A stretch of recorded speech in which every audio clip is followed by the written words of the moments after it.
welcome back to the C-Space studio here at CES 2023. I'm your host, James Kotecki, joined by not one, but two fabulous guests. To my immediate left, Rajamannar, Chief Marketing and Comms Officer for Mastercard, and Crystal Dunn, a player for the US Women's National Soccer Team, which recently won the World Cup, and you're hoping to do it again. Yeah, I mean, recent sounds, very, very short time away, but 2019, 4 years almost, and now we're stepping into a new year of 2023, and World Cup is on the horizon. And the World Cup is in New Zealand, Australia this year? Okay, yes. Well, we can absolutely look forward to that. So you're both very successful in your respective fields, but you are here together. So first, can you explain why you are here together? See, firstly, I think I would not like to compare my success to hers. That's a very unfair comparison. She is in the stratosphere out there.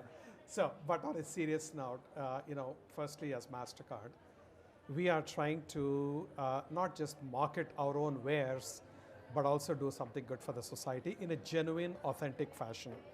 As part of it, what we do is we partner with some of the best artists and athletes around the world, who not only signify the passion with which they play, and also the success that they have achieved in that field, but they're also very purpose-driven. So we're very fortunate that Crystal is our brand ambassador, and so together she joined me today on the stage at CES to announce the launch of Mastercard Artist Accelerator, which is a platform to help emerging artists build their fandom, monetize their content, be in charge of the experiences that they create. So we're going to really teach them and do everything. And she has done what she has done in the world of sports with her Black Women's Athletes Coalition, or collective as they call it. There are some inspiration that we have derived from it, and we are doing it. So we thought it would be very appropriate for her to join me on the stage, and together we did it. And Crystal, what does it mean to you to make that announcement here at CES? I felt incredibly proud to be on that stage at that moment, and I truly am a fan of music. I think music connects people across the world, across different cultures, and I think what Mastercard is doing and finding ways for young artists to be mentored and to be able to tap into their talent and to market themselves and monetize themselves, I think is absolutely incredible. So I'm just so proud and happy to be a part of this brand. So what's an example of something that a young artist can come to this accelerator program and do that they weren't able to do before? What will it change for them? So firstly, if you look at the young creator or an artist, they're good at what they do, which is to create music. But they're not so good in terms of marketing themselves, building a brand for themselves, cutting through the clutter and standing out, connecting with the fans, and owning their content and monetizing their content. So what we are trying to do is to create this platform, which is the Mastercard Artist Accelerator, where they sign up. They get access to tools, education programs where we teach them how to do things, including, for example, what is Web3? How do you mint your NFT? How can you provide NFT not just as a vanity badge, but as a gated token that gives experiences to the fans? And how do you monetize those, etc.? We'll connect them to some of the top artists and top producers and DJs and so on, so they get to learn from the people who have already arrived. So it's about plugging into the community that we'll create. It's about learning how to market themselves in the Web3 space and how to really monetize. And we've got a whole robust set of activities and initiatives that are there under this umbrella. Crystal, in the same way, I wonder, have you had to learn and be mentored by others in terms of how to go from, okay, you're really good at your sport, but now you have to be a public figure as well, and that's a whole different set of skills, I imagine. Yeah, I mean, definitely. I think when I was a young player, what these kids have access to now is night and day to what I had access to. If I wanted to be a better player, it was kind of grabbing a sibling and having them, kick balls at me, and I was like, okay, I don't know if I'm getting better, but this is what I have, And I think now kids having access to their mentors and having a closer reach to those that they look up to is absolutely incredible, and I think that's what taps into the growth of the game. Raja, we're here in the C-Space studio. We're talking about advertising and quite a bit. As the head of marketing at Mastercard, what advertising trends are you looking at here at the beginning of 2023? So firstly, we are hardly 1 week into 2023. So I'll talk more in terms of immediate recent past. Right? Sure. So unfortunately, there is a sea of sameness. The advertising load is increasing across all the media. consumers are being bombarded by anywhere between 3,000 and 10,000 messages every single day, even as their span of attention is shrinking, and now it is less than that of a goldfish. So in that kind of a situation, you need to really stand out as a brand to grab the attention of the consumer in all this clutter, communicate your message, impress upon them so that they are inspired to make their choice in favor of your brand. And I think right now what we are witnessing is a lot of sea of sameness, and the clutter is there. In fact, the statistics show that consumers barely notice ads. Where they barely notice ads, they don't remember the message. Where they remember the message, the attribution to the brand is mostly wrong. That's an overwhelming majority. So that trend is what I would say is the most alarming and to me, and something which brands have to carefully think about.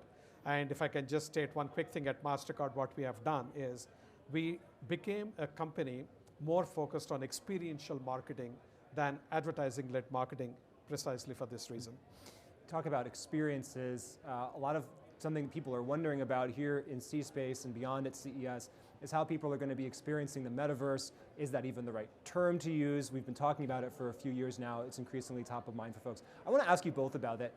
Just first, Raja, starting with you from a perspective of Mastercard. Do you use that term? Do you like that term? Are you preparing for whatever your definition of the metaverse is? I would say it is 1 and 3, which is yes, we use that term and we are playing in that space. You know, whether I like it or not doesn't matter what it is. But the reality is today, objectively, if you look at it, Metaverse gives incredible level of immersion for the consumers. It puts you in that situation, which is fantastic. On the other hand, it is still a clunky experience, with the result of which the scale is nowhere. Like if you look at Decentraland, there are hardly 300,000 people on the platform, and I think others are even lesser than that. And Roblox, which is predominantly gaming, has got much bigger number, but they are more on the gaming side as opposed to really being in a metaverse kind of an environment. So this is one situation. But on the other hand, what we do is we try to learn and stay ahead of the curve as far as the emerging technologies are concerned. So we played on all the platforms, Horizon Worlds, Decentraland, Roblox, and Sandbox, and we did many experiments. And one of the interesting and important learnings we have is, as small as Metaverse is, it offers some extraordinary possibilities. So for example, when we have Grammy Awards, which is one of our long-standing sponsorships, and there we curate experiences, when I talk about experiential marketing, for our customers and card members that money cannot buy, but you can get only with a Mastercard, and that experience is truly priceless. Now in that situation, what happens is, you can give that experience only to a certain number of people every year. It's very small and finite. Metaverse, this year, we actually offered that entire Grammy Awards experience in the Metaverse. And people from around the world actually joined and had the Grammy experience. So we could increase the number of people who could participate by 8x for a very small incremental dollars. So it was a very worthwhile experience for us from that point of view. But I would say over the next 3 to 5 years, this is the space which we should watch out for. Crystal, are you thinking about sports in the metaverse, what that might mean for players, what that might mean for fans to experience these things in a virtual, more immersive environment? Yeah, I mean, I think the world we live in now is, one, very fast-paced, very, forward-thinking at all times. And I think for me as a player, just, one thing I have heard is fans loving the idea that they have, more access to players that they are inspired by. And I think that that's truly incredible, because one thing that Mastercard is doing is providing fans with more of a priceless experience of being a fan. Because, as a player, for me, it's like, seeing a packed stadium, that's what gives me energy to want to, go out and give my all in the field. And, to know that the fans are enjoying themselves while they're able to attend these games is so important for the growth of the game. And I think more companies tapping into giving that experience to fans is only going to exponentially grow this game. Well, obviously now you're an inspiration to many people. Who's someone that inspires you? Oh man, I mean, I've looked up to so many players that came before me. My college was University of North Carolina, and I know going to that school, I was like, well, Mia Hamm walked these halls, like that is pretty cool, So I think I give a lot of homage to the players that came before me, because they're pioneers. They ultimately laid out the path that I'm walking on now, and I think without them, I wouldn't be as strong and confident and an advocate for the things that I'm passionate about today. There's never enough time here in the C-Space studio, but one more fill-in-the-blank question for both of you. 2023 will be the year of blank, starting with you, Raja. 2023 will be the year of, I'll say, 2 things. learning, and artificial intelligence. Fantastic. Oh man, championships. Yeah. No, There we I'm just go. kidding. For me, this year personally, for me is about self-care. I think you know, as fast-paced as this world is that we live in, I think it's you know, we don't always take that time out of our day to check in with ourselves and make sure that we have everything that we need. And I think this is a year of just doubling down on that and checking in on yourself. Beautiful. Well, Rajamannar of Mastercard and soccer star Crystal Dunn, thank you so much both for joining us here in the C-Space studio. Thank you for having us. I appreciate it. Really appreciate it. And we, of course, appreciate you for watching us live here at the C-Space studio. It's CES 2023. So many more great conversations to come. I'm James Kotecki. Keep it here.